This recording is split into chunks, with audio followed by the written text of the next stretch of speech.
tribunal ensemble. Il y a quelqu'un qui enregistre là, le cours pour les camarades absents? Très bien, on commence. Donc, le tribunal n'a pas encore statué sur le cas de cet enfant. Bon, j'ai donné la réponse, mince. Donc, prenez, alors comme d'habitude, là où il y a la conversation, je vais vous mettre le corrigé à chaque fois. Donc ici, tu lui dis de baisser s'il te plaît. Ici, c'est statué.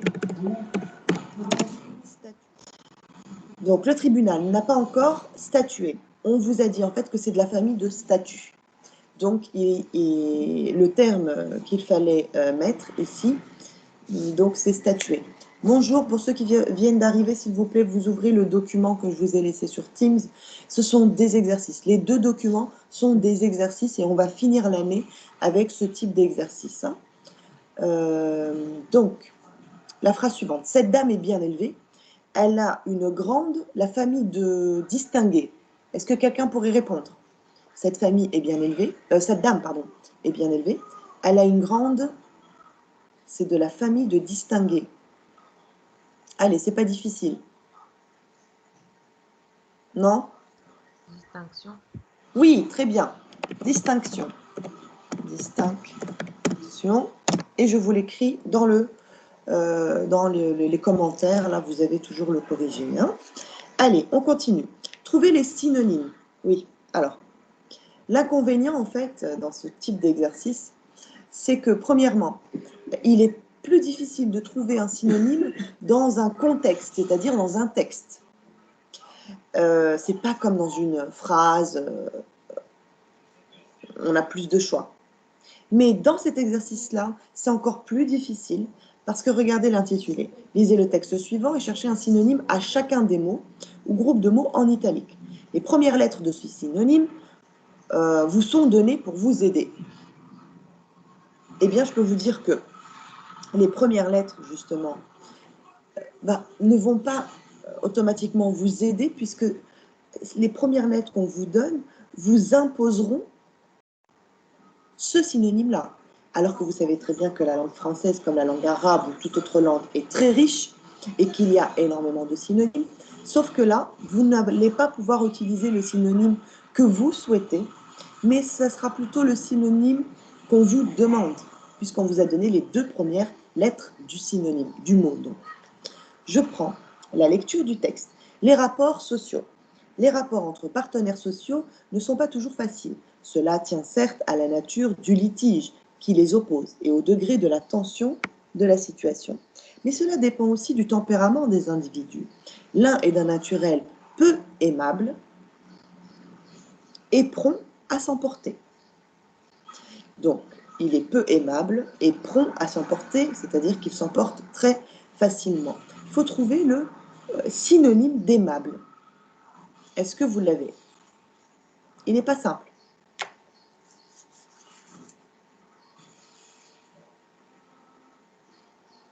Alors, prenez le corrigé.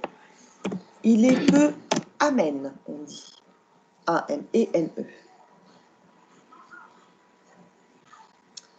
Continue. Dans quelque contexte que ce soit, ses rapports avec les autres sont rarement chaleureux. Là, vous l'avez, s'il vous plaît, le synonyme de chaleureux, et qui commence par C-O-R. Allez. Ses rapports avec les autres sont rarement chaleureux. Sont rarement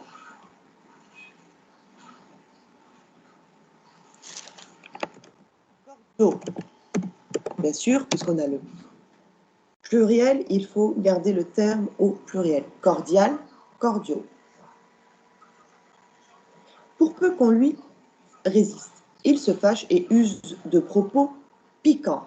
Les propos piquants, le bon synonyme de piquant, vraiment ici, les propos, et le terme est très joli, c'est acerbe. Des propos acerbes, méchants, très très méchants. Des propos piquants, des propos acerbes. Dans ces conditions, les négociations sont difficiles. Tel autre est froid.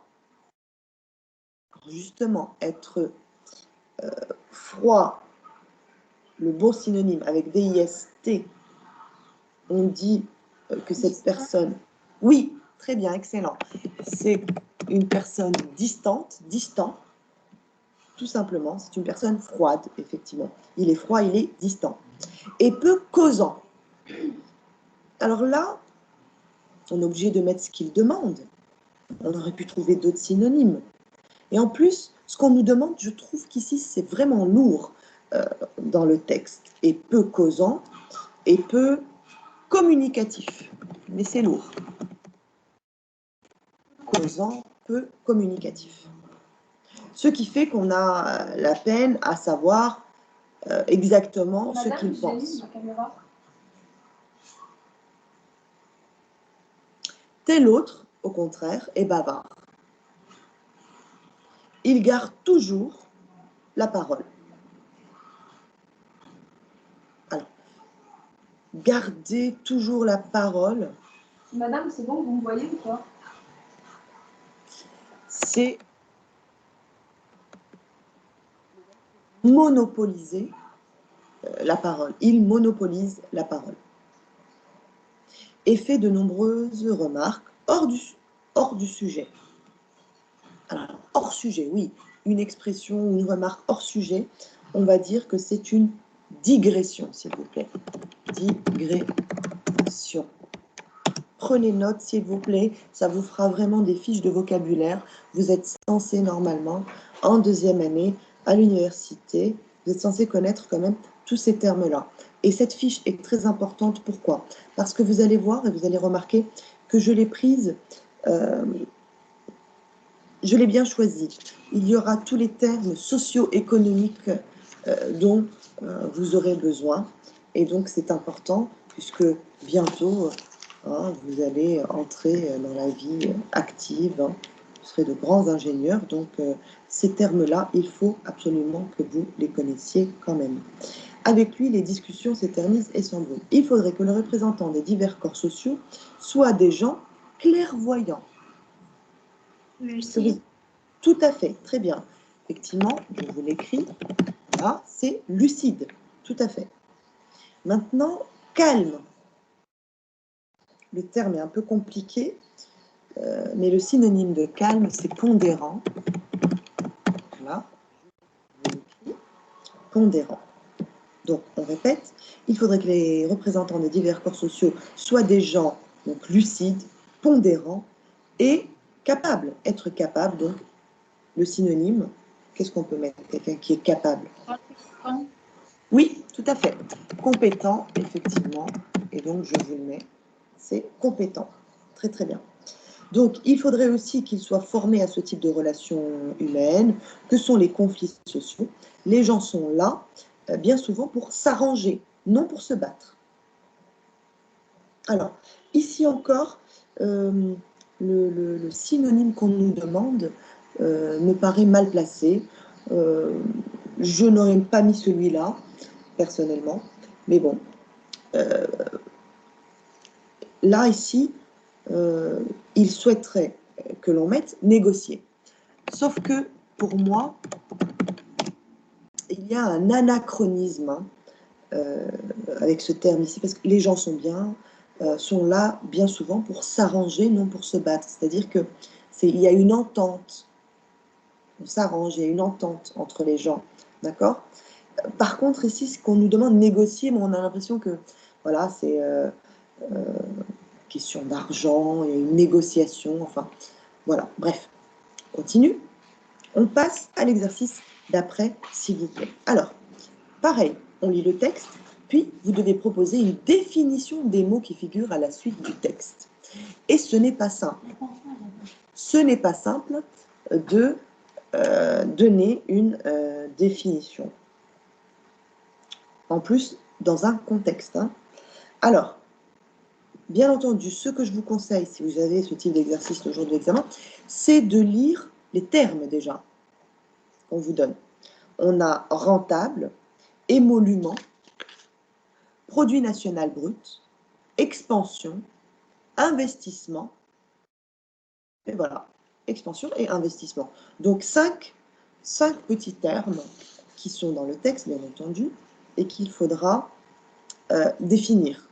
Alors, on lit ensemble. La poursuite, c'est un texte de Galbraith, Tout savoir ou presque sur l'économie, aux éditions du Seuil. Meilleure édition, l'une des meilleures éditions, hein, les éditions du Seuil. La poursuite de la croissance s'identifie aux objets des grandes entreprises modernes. La raison en est simple. L'expansion des ventes et de l'embauche dans une entreprise rentable engendre pour ses membres des promotions plus rapides. Donc ici, on a rentable, on y reviendra tout à l'heure. Des émoluments, ah ben non, engendre pour ses membres des promotions plus rapides, des émoluments plus élevés, bref, un prestige et une puissance accrue. On continue. Donc là, on a émolument, on l'a souligné. Le terme d'après, ça sera produit. Bien. Parce qu'elle offre des avantages, la croissance devient la raison d'être de l'entreprise, d'où sa promotion au rang d'objectif social de la collectivité. D'autre part, le succès économique et politique d'un pays se mesure à l'accroissement de son produit national brut. Donc, produit national brut, voilà, c'est le terme numéro 3. On continue tout simplement parce que l'entreprise se développe mieux dans une économie en expansion. Donc, l'expansion, elle est ici, je crois qu'elle se retrouve autre part dans le texte. Enfin, bon nombre de problèmes sociaux trouvent leur solution dans une croissance et dans une progression des revenus. L'intérêt d'un pays et celui de ses entreprises se rejoignent donc dans l'expansion. Voilà, on a encore ici l'expansion. Bon, tout à l'heure, c'est vrai que le premier, c'est expansion, donc c'est lui qui est le plus valable ici. Aujourd'hui, cependant, le rythme d'expansion, on l'a utilisé 3 fois, risque d'être plus lent. Pour cette raison, nous n'avons pas tellement besoin de nous préoccuper des ressources de l'épargne disponibles pour l'investissement. Alors, prenons donc ensemble ces termes et il va falloir les définir. Alors, rentable, ça vous devez connaître. Voilà, j'ai une entreprise rentable. Ça veut dire quoi?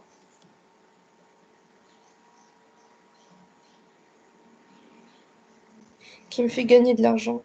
Très bien. Qui me fait gagner de l'argent, pour dire en d'autres termes, qui produit un bénéfice.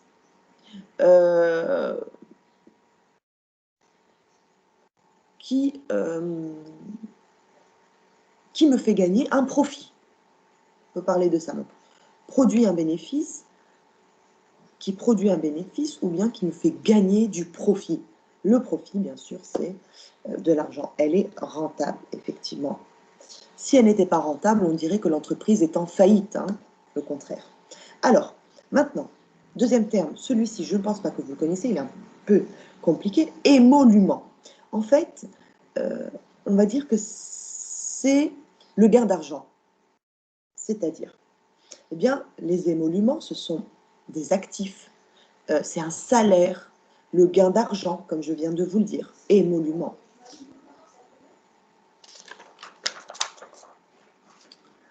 Ensuite, produit national brut.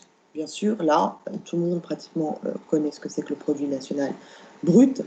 C'est l'indicateur de richesse. Dans chaque pays a son PNB, et c'est l'indicateur de richesse produit en un an par pays. Donc, plus le PNB est élevé par habitant, plus le pays est riche, et plus le PNB est bas, plus le pays est pauvre, bien sûr, ça va de soi. On continue, donc on a ensuite le terme expansion. Alors l'expansion, c'est le développement. Expansion, c'est le développement.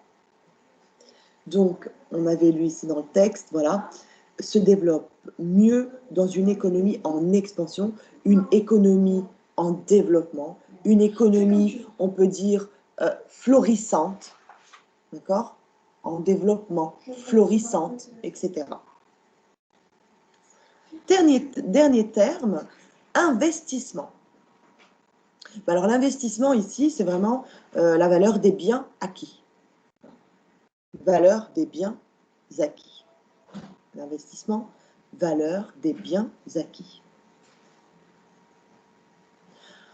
Exercice suivant, vous devez trouver l'antonyme. Bien sûr, on a vu aujourd'hui synonyme, synonyme.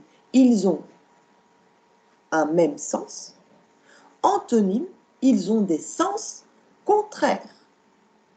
Même sens, sens contraire, sens opposé. D'accord? Donc, alors, expansion.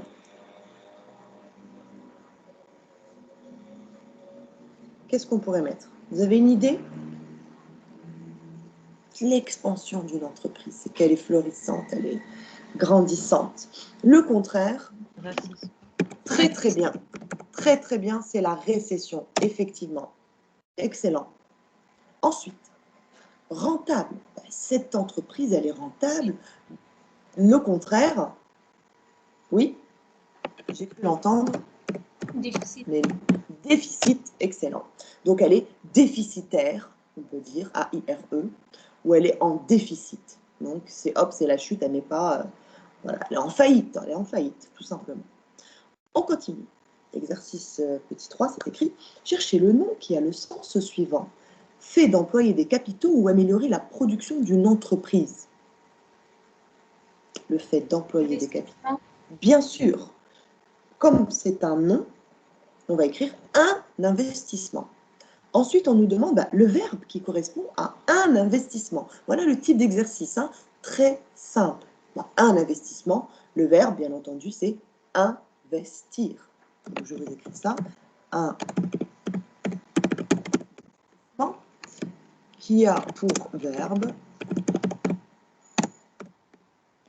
investir qui lui correspond. Investissement, investir. Voilà les deux. Parfait. On continue. L'usage des signes.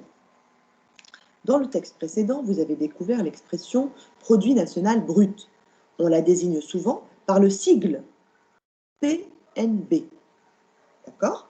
Cherchez la signification des signes suivants, souvent employés dans la vie économique et sociale. Effectivement, vous ne pouvez pas être où vous êtes en deuxième année sans connaître quand même ces expressions qui sont tout de même importantes. Certains d'entre vous vont partir en France en troisième année l'année prochaine, et donc ce sont des termes qui appartiennent à la culture générale et que vous devez bien entendu connaître et que vous allez côtoyer même dans des entreprises tunisiennes, hein, pas qu'étrangères. Bien, alors on a FMI. Alors, quelqu'un connaît le FMI? Normalement, tout le monde devrait connaître le FMI. Même le Tunisien le plus lambda. Pourquoi? Tout pays a besoin du FMI, puisque c'est au FMI que les pays font des crédits et s'endettent.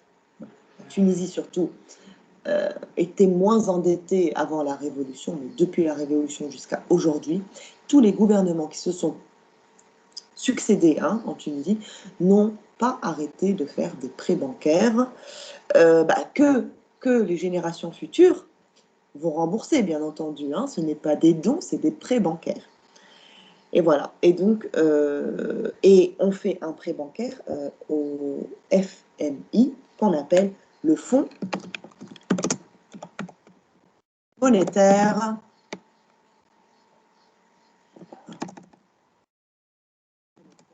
international. Il faut le connaître, s'il vous plaît.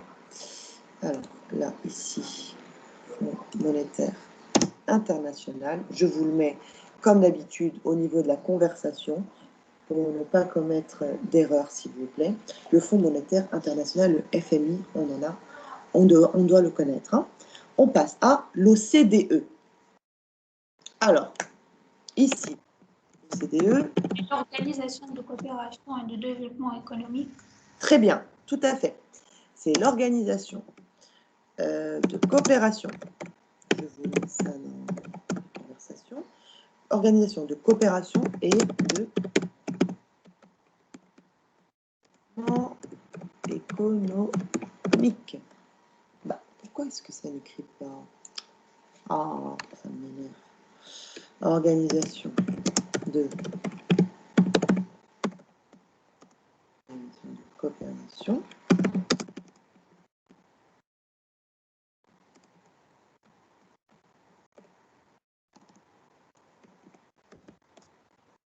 Donc, organisation de coopération et de développement économique. Parfait.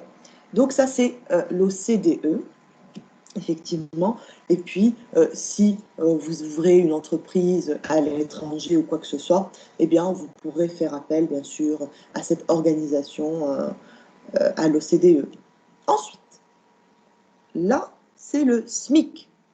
Pareil que vous devez connaître, dans chaque pays, il y a un SMIC. C'est quoi ce SMIC?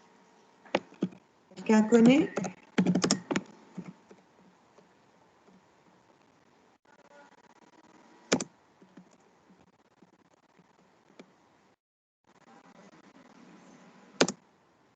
Non? C'est le salaire minimum de croissance, le SMIC. Et il existe également en Tunisie. Chaque pays a un SMIC. Donc c'est vraiment le salaire minimum. Par exemple, on va dire en France, le salaire minimum, c'est 1 000 € par mois. C'est-à-dire que on n'a pas droit d'employer quelqu'un et de lui donner 800 € par mois. C'est interdit par la loi. Alors bien sûr que ça existe. Eh oui, ça existe comme partout, même en Tunisie. Je ne sais pas. Est-ce que quelqu'un connaît le SMIC tunisien, par exemple? Ce serait intéressant de le savoir.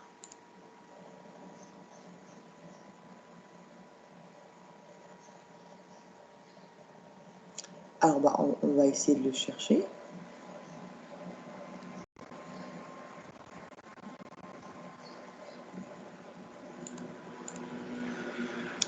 Alors, SMIC tunisien, on va mettre 2021. Alors,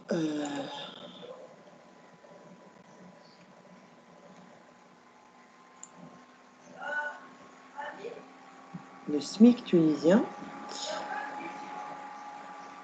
majoration mensuelle de 26 dinars au salaire minimum garanti pour les secteurs non agricoles régis par le Code du travail. Donc, passant de 403 dinars à 429 dinars par mois. 429 dinars. 429 dinars par mois. Donc, voilà. Bon, là, on sait que c'est 429 dinars par mois en Tunisie. C'est le SMIC. Ça veut dire que si vous ramenez un employé, que vous le faites travailler pour 350 dinars, vous êtes hors la loi. Si la personne porte plainte, ben, elle aura dommages et intérêts, c'est clair, puisque vous l'aurez employé en dessous du SMIC. Vous n'avez pas droit d'employer quelqu'un en dehors du salaire minimum de croissance. Et donc, c'est ce SMIC. Allez, on passe à NPE maintenant. Ça vous dit quelque chose? Il y en a le TTC avant. Ah oui. Non, à NPE. On a fait le SMIC, pas la PME. On est à ANPE. Vous l'avez? On l'a pas Ah fait. oui, Oui. excuse, j'ai entendu. Oui. Donc, l'ANPE, qu'est-ce que c'est que cette ANPE? C'est l'Agence nationale de protection de l'environnement.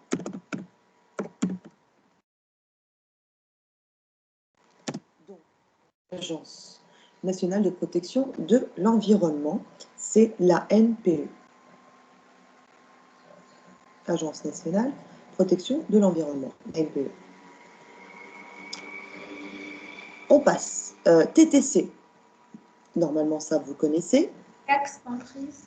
Oui, toutes taxes comprises. Toutes taxes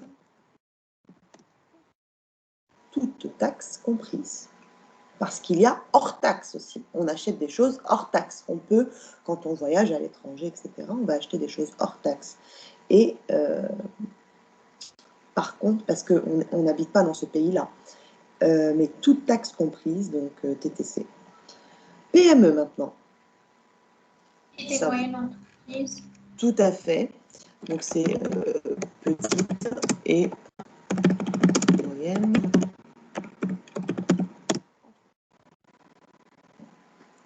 petites et moyennes entreprises, effectivement. TVA. Ben, la TVA, taxe valeur ajoutée. C'est une taxe. TVA, taxe valeur ajoutée. Et donc, la TVA, en fait, c'est un impôt indirect. Hein, taxe valeur ajoutée. Taxe valeur. Voilà. Taxe valeur ajoutée. Et donc, on dit que c'est un impôt direct. Oui, par exemple, quand vous allez au restaurant, vous regardez sur le ticket, vous avez mangé pour, je sais pas moi, 20 dinars. Et en bas, vous devez payer 25 dinars, en fait. Parce qu'il y a la TVA. Vous allez à Monoprix, à Carrefour, vous avez le ticket. Et puis, vous regardez, voilà, les courses ont coûté 90 dinars, d'accord? Mais en réalité, vos courses ont coûté 85 dinars et c'est écrit 5 dinars de TVA. Donc, chaque consommateur paye cet impôt. Oui, bien sûr, on dit qu'il est indirect, c'est-à-dire, l'impôt direct, c'est chaque citoyen va au service des impôts pour payer ses impôts. Ça, c'est clair. Mais c'est pour ça qu'on dit que c'est un impôt direct. Mais ici, il est indirect. Oui, parce que on ne vous demande pas, à vous, chaque citoyen, de payer tel ou tel impôt ou telle taxe. Par contre, tous les jours, vous la payez. Cette valeur, en fait, ajoutée. Donc, c'est un impôt, je dirais, direct dans vos poches. Hein. C'est vraiment, on le paye tous les jours. Tous les jours, on paye cet impôt de TVA. Très bien. On passe au dernier élément. Donc, DATAR, délégation inter.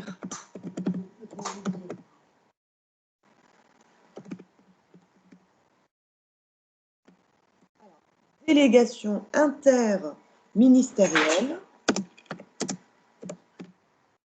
à l'aménagement du... Les notes, hein, s'il vous plaît. À l'aménagement du territoire et... Pourquoi est-ce que ça s'ouvre?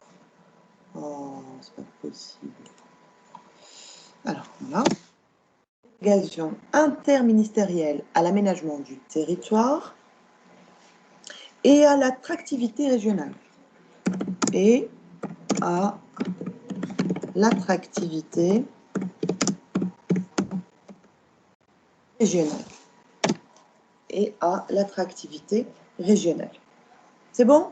Allez, on passe, s'il vous plaît, à l'exercice 62. Facile également, vous lisez comme d'habitude, vous pouvez avoir ce genre d'exercice, c'est-à-dire le terme de la colonne A va correspondre au terme de la colonne B.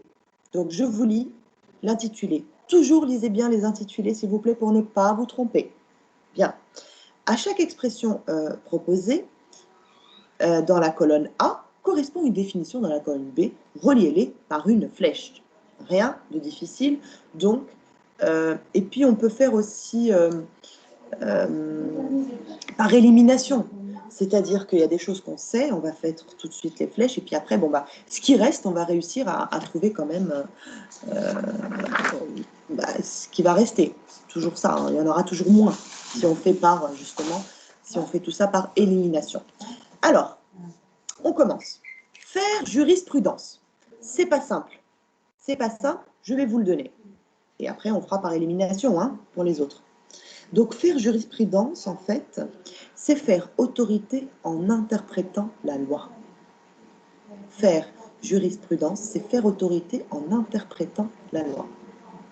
Je passe. Deuxième élément. Équilibrer la balance des paiements.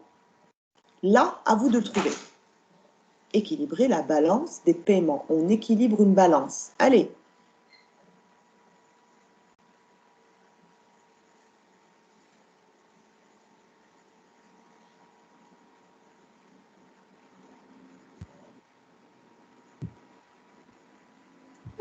Atteindre le moment où une entreprise commence à faire des bénéfices. Non, équilibrer la balance. prenez note, c'est faire en sorte que les bénéfices couvrent, selon un certain pourcentage, le remboursement des emprunts.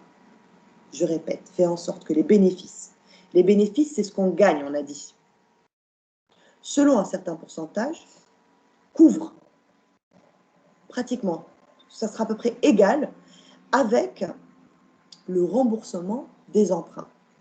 C'est extraordinaire. Je gagne de l'argent, je vais gagner, je ne sais pas moi, 20 000 dinars. Et je dois, tous les mois, pour avoir ouvert ma société, 20 000 dinars à la banque.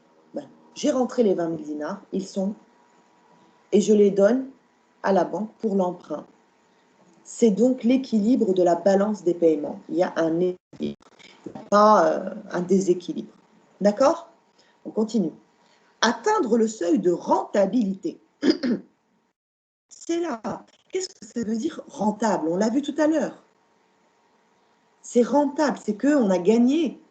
Donc là, atteindre le seuil de rentabilité, c'est ce que vous venez de dire tout à l'heure, mademoiselle, c'est atteindre le moment où une entreprise commence à faire des bénéfices. Donc, dès qu'elle commence à faire des bénéfices, c'est qu'elle devient rentable. Ça va? On continue. Accorder un moratoire.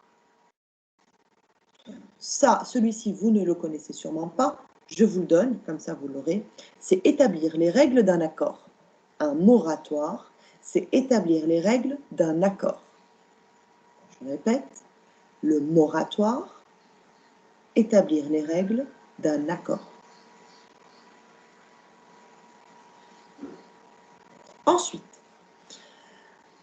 définir un protocole d'accord. Définir un protocole d'accord. Allez, quelqu'un se jette, là, il ne reste plus grand-chose. Il en reste 2. Par élimination, qu'est-ce qu'il nous reste? Accord. Donc, définir un protocole d'accord. Regardez la définition. Établir les règles d'un accord.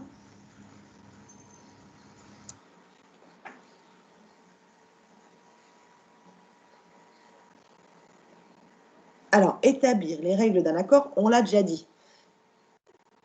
C'est moratoire. Donc, définir un protocole d'accord, regardez bien la définition, suspendre une obligation, accepter qu'un débiteur bénéficie d'un délai supplémentaire pour rembourser ses dettes, c'est-à-dire qu'on a établi un accord. Dernier élément, procéder au recouvrement. Et bien sûr, c'est le dernier élément qui reste, percevoir et encaisser. Percevoir et encaisser. Est-ce que ça va? Oui? On continue. On va faire ensemble, donc, normalement, le dernier exercice avant de vous libérer, bien sûr.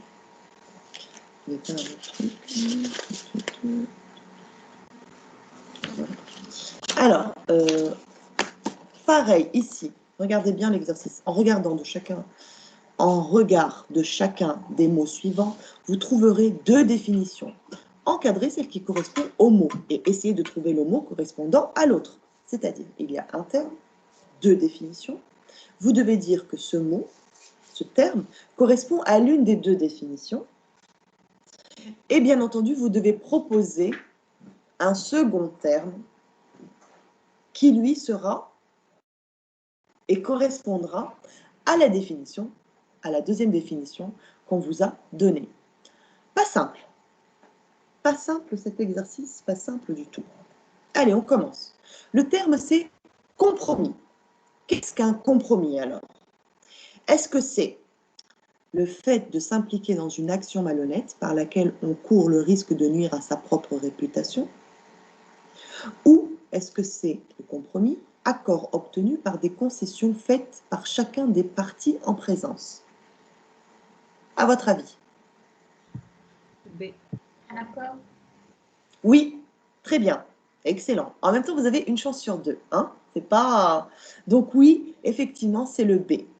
Alors maintenant, on va essayer de trouver le mot avec la définition qu'on a ici, c'est-à-dire le fait de s'impliquer dans une action malhonnête par laquelle on court le risque de nuire à sa propre réputation. Complot.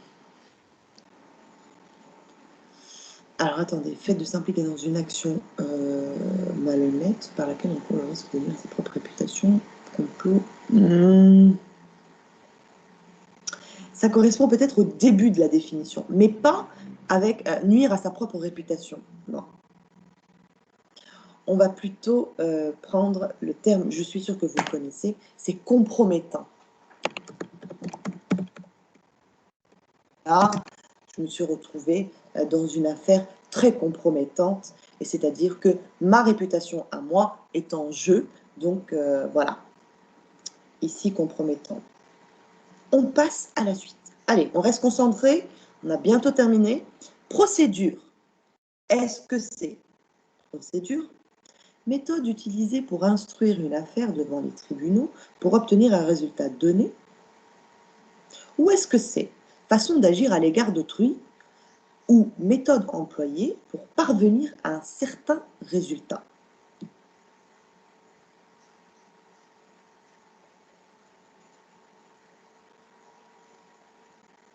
Procédure. Alors, A ou B?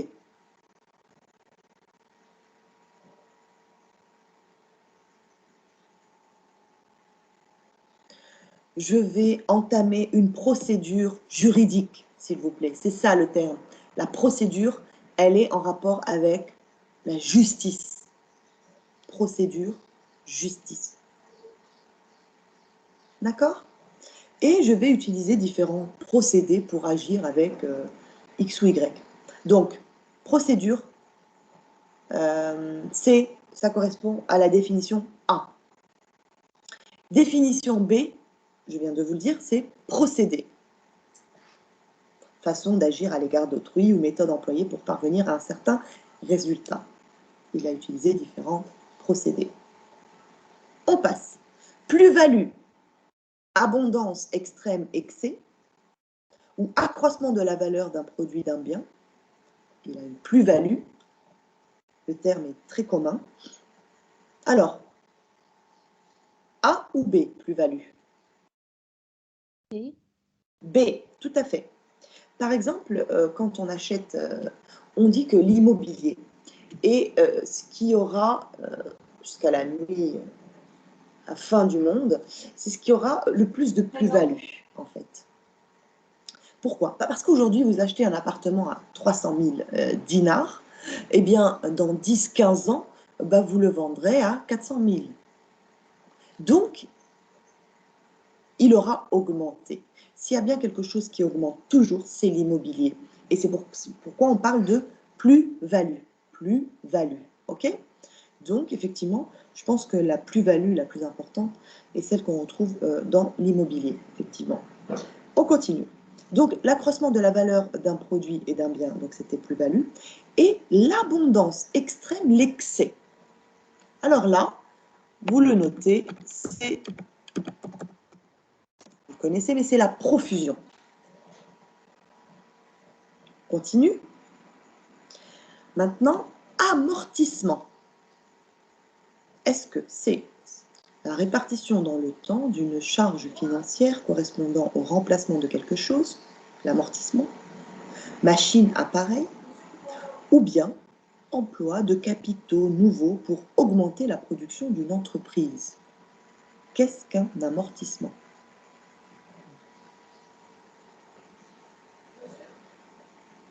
A ou B?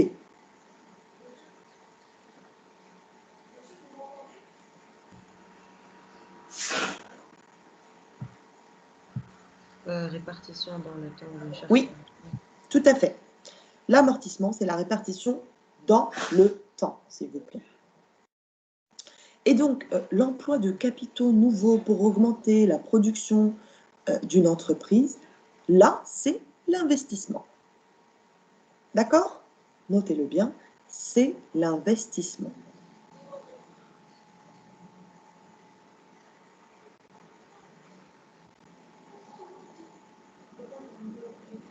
Alors, on finit par le petit 2.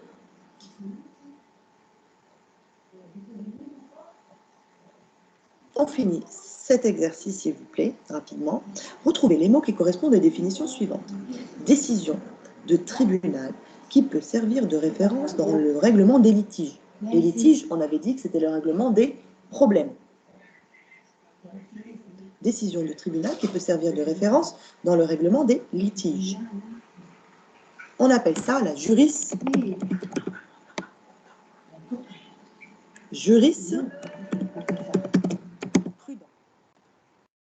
Jurisprudence. Petit b. Surplus de production d'un produit par rapport aux besoins. Le surplus de production d'un produit par rapport aux besoins. On appelle ça un excédent.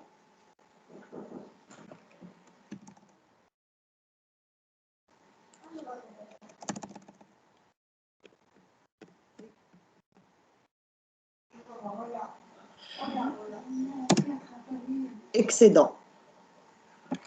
Action de percevoir les sommes que l'on a prêtées.